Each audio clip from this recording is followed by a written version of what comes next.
let's have some real talk. It's going to be a tight race until the very end. You got to get out there and vote. Okay, all right, that's it, right? That's the message, the closing message. I want to take you to the board right now and show you what came out last night. This is Wall Street Journal now. It's a national poll. Everything you're about to see is within the margin of error, okay? Wall Street Journal has got Trump up 2 points nationally, 47-45, which pretty much matches what we put out last week at the Fox News channel, 50-48. Reuters has Harris with a 3-point advantage here, and USA Today has Harris with a 1-point lead. But again, all this stuff within the margin of error. You can poke around yourself and find a lot of things out there like the swing states. There are a lot of people voting in Georgia, by the way. 30% of the estimated vote has already cast a ballot in Georgia. It's amazing stuff. And they got a great website, too, by the way, if you want to check that out and go deep into the weeds, as we say. We think Georgia right now, according to the Marist poll anyway, is a tie. Arizona Marist poll has got Trump up a point, and North Carolina, they've got Trump up 2 points. But again, all this stuff is within the margin of error. Every yellow state you see in this map right now is having some form of voting. Right now, okay? And I want to do something here. If I can go ahead and find it on the calendar, we are toward the end of October, coming up on Halloween. We are here Thursday, October 24th, and today, early in-person begins in the state of Maryland. But on Saturday, let me try and do this here. On Saturday, you got early in-person voting, and we're going to get a measure of what's happening in Florida, and we're going to be able to gauge Trump's strength down there. Michigan, meanwhile, also early in person that day, which you know is a critical battleground state.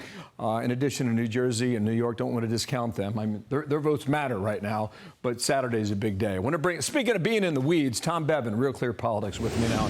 Tom, good morning to you. The website you run right now has the national average, Trump 48.7, Trump 48.5, and Harris 48.7. Go ahead, Tom. Yeah, I mean, this race, you know, Kamala Harris had a 2-point lead in our RCP two-way national average just a couple of weeks ago. But as you mentioned, the Wall Street Journal poll came out last night. CNBC came out this morning with Trump up 2. And so that lead has shrunk now to the point where if the trend continues, he'll move ahead in our national average sometime in the next 24 hours if we get another poll that sort of confirms that he's got some forward momentum. Okay, on the national level, you're right about that. Swing states matter, though, as you well know. We've got 7 battleground states. We've been looking at them for months now. Nate Silver, New York Times. Here we go. My gut says Donald Trump. And my guess is that it is true for many anxious Democrats, but a 50-50 forecast really does mean 50-50, and you should be open to the possibility that those forecasts are wrong, and that could be the case equally in the direction of Mr. Trump and Ms. Harris. I don't know how you answer that, Tom. I think it is the question that we get more than any others. You undercounted in 2016, you undercounted in 2020. You're trying to compensate for that now. Can the pollsters do it? Can they be right? Well, I tell everybody this is one of Don Rumsfeld's great, it's the known unknown, right? We know it's an issue, but we can't possibly know whether the outcome until all of the votes are counted. I will say, obviously, the polls did undercount Trump in 2016.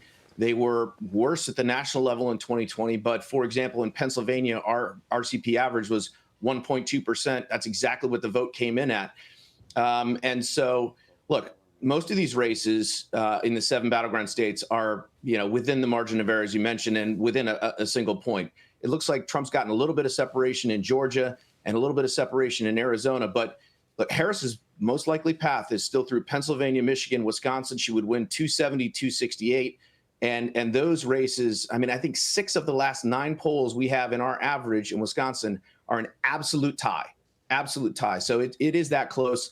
And I think it is going to come down to, as you said, who can get their voters out, who can find those ballots and harvest those ballots. The Democrats have proven they've got a pretty good ground game, and they are banking on that being the difference in this race. All right, you mentioned Pennsylvania. Come back to that in a moment. Kellyanne Conway with us yesterday on America's Newsroom. Donald Trump, 2024, is repeating what he did in 2016, blanketing and blitzing these swing states, as is J.D. Vance, who's been to Pennsylvania 19 times since he became the vice presidential nominee. And Kamala Harris is doing what Hillary Clinton did. She's somewhat ignoring these 3 blue wall states in favor of Texas. That last answer is a reference to a visit in Houston on Friday. Here we go, Politico. Pennsylvania is such a mess. Inside Team Harris's unusual levels of finger pointing. This is a very long article, Tom. It's online now. They've got a lot of sourcing on there, and they mention names, which you don't often find in a lot of pieces. What was your take on that in Pennsylvania? Yeah, well, when you start to see articles like this where people are leaking to Politico and other news outlets and sort of, showing the level of frustration and anxiety they have, it's obviously never a good sign for the campaign. And Pennsylvania is. I mean, listen, it is 19 electoral votes. It cannot be replaced by any other state. If you lose Pennsylvania, you have to win 2 other states to get those 19 electoral votes back, which is why both campaigns are fighting so furiously for it. We just had a poll come out today, Bill, the Franklin and Marshall, the final poll in Pennsylvania. It has Donald Trump up 1 point among likely voters, 50-49. That is a 4-point swing in his favor since their last poll last month. And just as a point of reference, the Franklin and Marshall final poll in 2020 had Biden up 6 points. And as I mentioned, he won by 1.2. So it's a pretty favorable poll for Donald Trump. But again, still some time left in the state. Got it quickly. 538 in Pennsylvania. It's got Harris trailing by 0.2 of a point. Your average, Real Clear, has Trump leading by 0.5 point. Whew. That's why you watch. Thank you, Tom, for coming on. We'll talk soon. Tom Bevan, Real Clear. Thanks, you. Bill. All right. Closing in now, final week of the election. A new Wall Street Journal poll came out last night. Both candidates running neck and neck. Here we go. National poll. VP Harris at 45, Donald Trump at 47. She was on a CNN town hall last night and grilled on a wide range of issues and served up what was considered by many to be a lot of vague answers, and this is kind of how that went down. Let me ask you tonight, do you think Donald Trump is a fascist? Yes, I do. Yes, I do. 3 weeks before the first presidential debate with Joe Biden, you institute executive actions that had a dramatic impact, really shut down people crossing over. Why didn't your administration do that in 2022, 2023? We have cut the flow of immigration by over half. Why not do it in 2022, 2023? Because we were working with Congress. What would you do to bring prices down for Americans? I took on price gouging.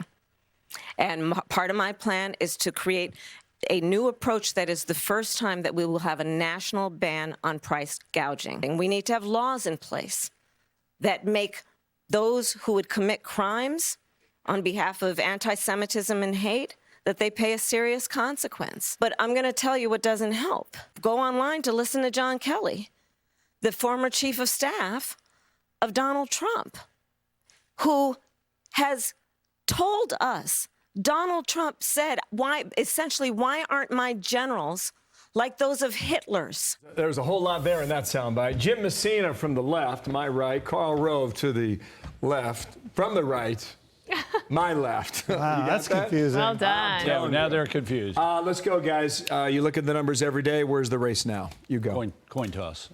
Rather be him than her, but because he's got a lead on the economy, the inflation, and the border.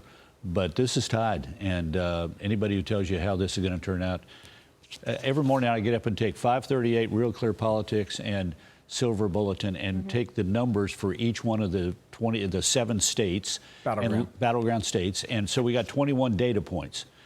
In 2 instances out of that 21, the lead for, in this case, Donald Trump is 2 points or better. 5, the lead for either him or her is between 1% and 2%, and 14 of them are less than 1%. So it's a toss-up. Mm-hmm. Does she have the momentum that she needs to try to close this out? If it is a coin toss, do you think she can edge ahead? I do for 2 reasons. One, I think she's got room to grow. Fully a fifth of undecided voters say they don't know enough about her, and so she's got some room to grow there. Second, she's investing hundreds of millions of dollars in a ground operation, and I think Carl's exactly right. This is a coin toss race, and if it's a coin toss race, their bet is they can win it on the ground. Okay. The New York Times last night watched that town hall. They thought there was a lot of vacuous answers, and that's how they scored it. Donald Trump, what he's doing at these rallies is he gets to this point where he gets like a minute and a half where he says, this is what I'm going to do. And everything he says is a headline on a policy that he would support. Here's an example from last night, Duluth, Georgia. Check it out. We're going to close the borders first day, first hour, first minute. We're going to close our borders. We're going to take the criminals immediately. We will deport the criminals. We're going to get them out fast. We're going to get them out fast. We're going to drill, baby, drill. We're going to get our energy prices down. We're going to get our country back in order. And I think we're going to have, Bert, I think we're going to have the 4 greatest years in the history of our country. When you were doing campaigns, both of you gentlemen, how important was it to make a succinct closing argument? Very important, and obviously the emphasis on being optimistic is important, but he keeps stepping on this, talking about, Arnold Palmer's privates and, saying, 39 minutes of dance music. This is the most disciplined campaign his staff has run, but he remains undisciplined, and in the next 12 days, you need to have him saying that kind of thing with a little bit more depth and substance to it, and less on the sort of the riffing that has caused people to, if he says something sort of wild, the media is going to cover the wild thing rather than the substantive thing, and the substantive thing is what's going to sell the voters. Jim, I wanted to ask you this, because based on the answer that you had before, if you could pull up call for number 4. This is a Wall Street Journal poll. Who voters trust more on the top issues? Trump's ahead by 15 points on immigration, 12 points on the economy, and 9 points on crime. Israel's war, he's up 15. She's up 14 on abortion, on those 5 issues. You said she has room to grow, but we're 12 days out. Does she have time to grow? It's a good question. She's in her 92nd day in the campaign. This is more like a European snap election than anything else. And so this is her big challenge. If she loses, it'll be in part because she wasn't the nominee in time to really grow.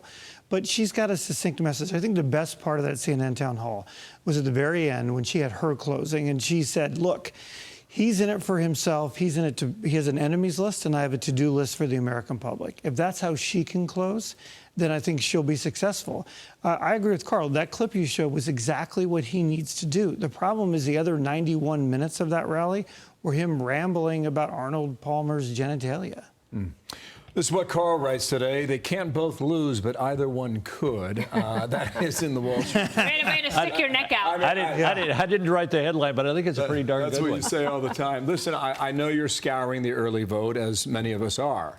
I think Georgia, and I've told our viewers this last hour, they have an extraordinary website. And 30% of the expected vote in Georgia has already been banked. And they break it down primarily on race, white and African American. What appears obvious to me is that in the state of Nevada, Republicans are voting early and in big numbers. What also appears apparent to me is that in Georgia, African Americans are not voting at a level where you need to win statewide. Conversely, you can make a case that more women are voting, and I don't know if that plays to abortion against Trump. But these are all little pieces that we're trying to maybe push and pull every day. Yeah, got to be careful because what's good is to compare it to a baseline, but we can't compare it to 2020. With COVID, it was entirely distorted. But you're right, in Nevada, there are 2 things going on in Nevada. One is, I sort of grew up, part of my childhood was spent there. We used to call them the cow counties, but now John Ralston, the preeminent journalist in the state, insists we call them the rurals. But they are deep red. They voted for Trump, 3 and 4 to 1. And they came in heavy, early. But yesterday, the Democrat vote in Clark County, Las Vegas, began to come in and cut the Republican lead on the early vote. But the fact that Republicans are leading on the early vote is representative of something else. The old saw used to be in Nevada, the Republicans had a shot if the registration gap was 100,000. That is to say, there were less than 100,000 fewer Republicans than Democrats. The gap today, 19,000. 19,000. Now, there's been a growth of what they call in Nevada the nonpartisan. Those are the independents. They're now the largest group, 34% of the electorate, 30% Democrat, 29% Republican. Who those people are is going to determine the outcome of the election, but the Republicans are on the march in the state. Final word. I agree in Nevada. I think that's true. But if you look at early vote in Michigan and Pennsylvania, higher than expected African-American turnout. So Karl's right. Nevada's gone from the easiest state when I ran Obama to win to the toughest of the 7 states for exactly that reason. But early vote looks better in the Midwest for the Democrats. Okay. See who's right. Great to have you both. Thank you, What an honor. Thank you so much. Karl Rove, thank you, guys. On to your next 4 jobs today. I'm Steve Ducey. I'm Brian Kilmeade. And I'm Ainsley Earhart. And click here to subscribe to the Fox News YouTube page to catch our hottest interviews and most compelling analysis.